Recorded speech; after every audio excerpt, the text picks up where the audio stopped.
total meltdown at Rangers. A disgraceful draw with Aberdeen, red card madness, Ferguson under fire, Hagi the unlikely hero, and Kris Boyd absolutely fuming. Bilbao's boss baffled. The 49ers watching every move and questions flying. Who's fit to wear the badge? Don't miss a second of this chaos. Stay with me. We are the people, right? Let's not dress this one up. It was absolutely unforgivable. A 2-2 draw away to Aberdeen when you're trying to build momentum ahead of a European quarterfinal. That's not just disappointing.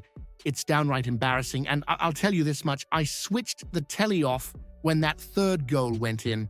If it wasn't for VAR stepping in, that result would have gone from disgraceful to disastrous. Barry Ferguson's decision to make 9 changes was always going to be a risk. But what you saw at Pittodrie was a mess of a team. No cohesion, no urgency, no fight. And some of these players chapping his door for a chance, begging to start, then going out and putting in performances like that. Let's talk about Ross McCausland. The lad's been given an opportunity to show why he belongs in the first team. Instead, he comes on and serves up a red card-worthy display that leaves you asking whether he even understands what it means to wear the badge. These aren't growing pains, that's pure recklessness, Randy.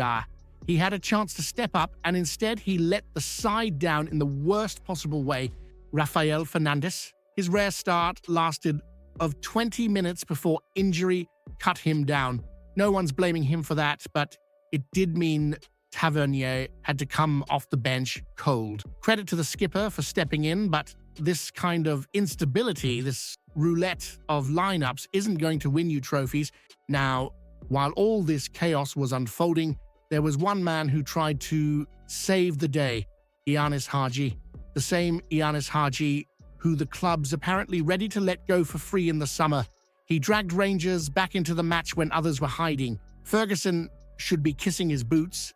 After that, if we're talking about fight, belief, and technical quality, Hagi showed more in 20 minutes than some showed all season, and yet we're still talking about Barry Ferguson as a potential full-time manager. Look, the away form has been decent. Beating Celtic, Fenerbahce, and Dundee is no small feat, but the form at Ibrox is a disgrace. 5 losses in 6? That's not a blip. That's a pattern, and it's the kind of pattern that has the 49ers enterprises seriously rethinking their options. They were in the stands for the Bilbao match. They've seen the atmosphere. They've seen Barry make bold calls, like dropping Butland, and maybe that earns him a few points. But with names like Jason Ato being linked behind the scenes and Gerrard already distancing himself from a return, it's clear the club's aiming higher. Now ask yourself this: should Barry Ferguson really be in the conversation for the full-time job when his domestic form is crumbling?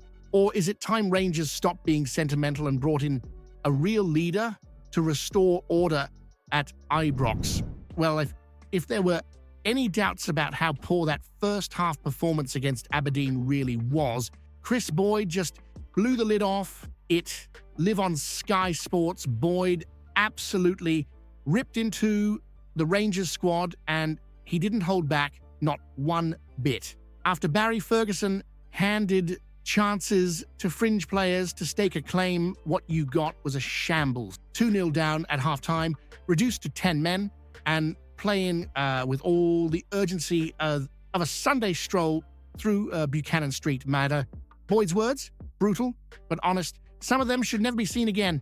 That's not punditry, that's a verdict. And he name-checked Danilo, £5 million worth of disappointment.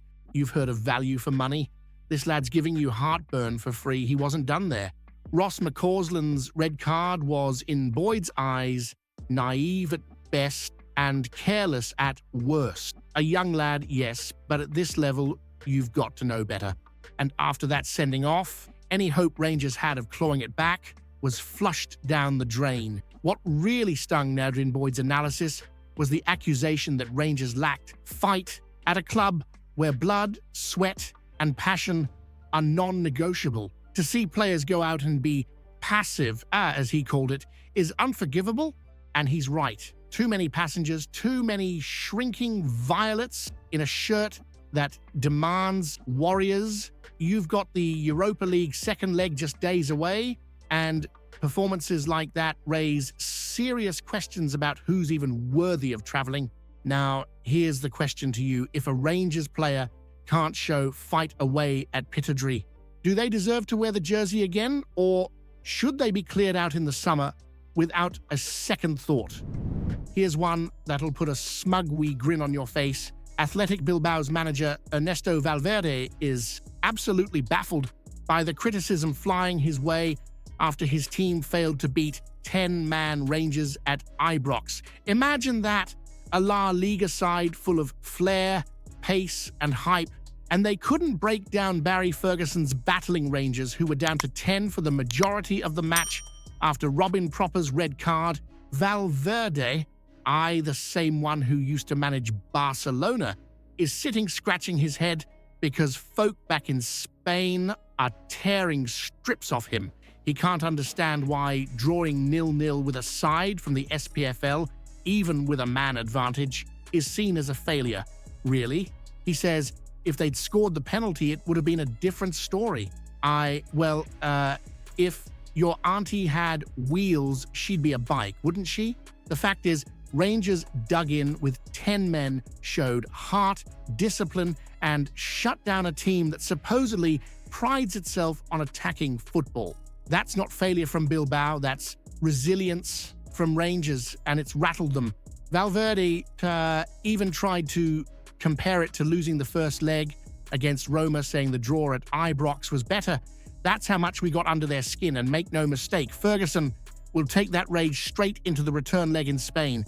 If they couldn't finish us off with an extra man for 70 minutes at Ibrox, what makes them think it'll be any easier in front of their own lot? Here's the real question though, if Athletic Bilbao are this deal rattled just from drawing with 10-man Rangers, what does that say about the actual level of La Liga when it comes up against real Scottish grit? Now this one's proper juicy, and it's not just about what's happening on the pitch, it's about who's watching from the stands. Barry Ferguson made what might be the boldest decision of his Rangers tenure so far by dropping Jack Butland for the Europa League quarter-final first leg against Athletic Bilbao. A massive call, no doubt, especially after Butland had been seen as untouchable for most of the season. But let's be honest, he's been way off the boil lately, and that howler against Hibs, that was the final straw. In stepped Liam Kelly, and what a shift he put in. Clean sheet, tick. Penalty save, tick. Shutting up every doubter in the stadium, absolutely ticked. He didn't just step in, he owned that moment, and here's where it gets even tastier. The 49ers were in the house. Andrew Kavanagh and Greta Steinson from 49ers Enterprises sat among the Ibrox crowd, soaking in the thunder and watching Barry Ferguson make a call that could define his bid to land the job full-time. They didn't just see a manager, they saw a leader who's not scared to drop the big names when they're underperforming. That's the kind of bold, ruthless mentality you need if you're planning to take Rangers to the next level under new ownership. Even Derek Ferguson, never one to shy away from the truth, even if it's his own brother, said what a lot of you are probably thinking. It wasn't actually a big decision. Butland's form's been ropey, and it's only because of his name and early season performances that he's stayed in the spotlight. But form is king, and Barry picked the right man for the job. Now, here's the fiery one for you. If Barry Ferguson's willing to drop Jack Butland on a European night, should he be trusted to clear out anyone who's underperforming, no matter how big the name or wage packet? If you haven't seen yesterday's video yet, you're missing out. Explosives